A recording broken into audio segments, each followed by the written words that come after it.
number 3, make friends with people who want the best for you. If you have a friend and you tell them bad news, they're actually sad, and you can tell them. They will listen. You know, they'll listen. They'll take the damn pain.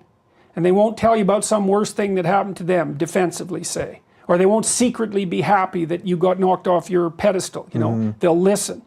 And then the other thing is if you have a friend and something good happens to you, they're happy. Yeah, well, that's the thing, is you, like, you know, if you're trying to quit smoking and your friends are offering you cigarettes, that's, like, look, there's a joke. You can make a joke about that. And if it's a joke, it's fine. But often those sorts of jokes aren't jokes. It's like, I'm smoking, you're quitting, you think you're better than me. It's like, can I get you to smoke? And then I don't have to be like embarrassed that I'm not able to do it. Or you're an alcoholic, and I think, yeah, you know, who cares about the fact that you've screwed up your 3rd marriage? It's like, have another drink, ha ha ha. It's like, no. And the other thing, you know, people don't exactly understand that it's okay morally to choose people that are trying to help you be better, and to shy away from people who are going to drag you down. So this image always comes to mind for me. You know, if you're a lifeguard and you want to rescue someone who's drowning, the way you swim up to them is like this, with your foot out. And the reason is, well, maybe they're panicking, and 2 drowned people is not an improvement over 1.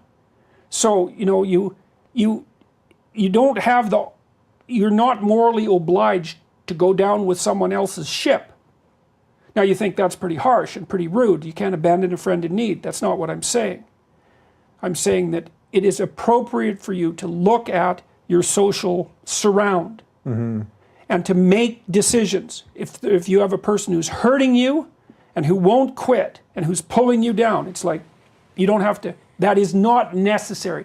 You are not obligated to do that. You go with people that are trying to elevate you. You are not obligated to associate with people who are making your life worse, or who are even more, and I would say this more profoundly in some sense, you are obligated not to associate with people who are trying to damage the structure of being. Your being, so the family being, social being, all of that. It's like, no, wrong, move away. And you think, well, you know, that's cruel. It's like, it's not cruel. You're sending a message. This sort of behavior is not to be tolerated. Plus, if you make a success out of yourself, let's say, that you develop your character, well, then you're a example. And at some point, maybe that's what that person is going to need, is an example. You know, maybe they'll hit bottom and think, oh my God, I'm not on the right path. It's like, there's an example I could follow.